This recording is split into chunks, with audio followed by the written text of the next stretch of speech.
देखिए, इनके आने से जिंदगी में बात तो बन जाए, लेकिन जब आप नायलॉन मांझा यूज करें फॉर पतंग, ये बात तो बिल्कुल नहीं बन सकती।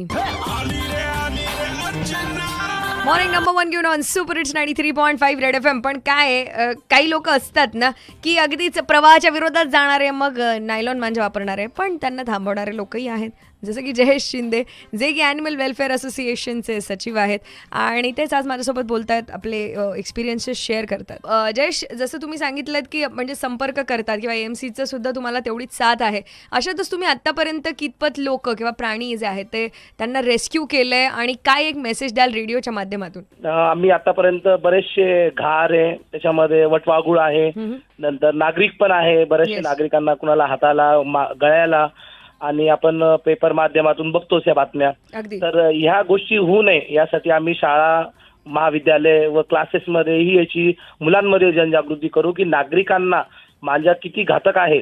तो म्हणजे तुमचं जीवनाचं एक पतंग उडवण्याचा जो छंद आहे, पण ती तुमच्यामुळे जीवनाची दोर घेऊन जाते सोबत. हा अत्यंत घातक मांजा हा शहरामध्ये याचा वापर होऊ नये यासाठी आमचा सतत प्रयत्न चालू असतो. क्या बात आहे, क्या बात आहे Jayesh. Thank you so much Jayesh माझ्याशी बोलल्याबद्दल, आणि तुम्हाला तुमच्या अभियानासाठी खूप खूप शुभेच्छा. थँक्यू. सो सणवार आले की एन्जॉयमेंट ही आलीच, पण अशातच ही एन्जॉयमेंट आपली नसून बाकीच्यांची पण असते. एवढं लक्षात ठेवून जर आपण वागलो आणि सण साजरा केले तर खूपच चांगलं. 93.5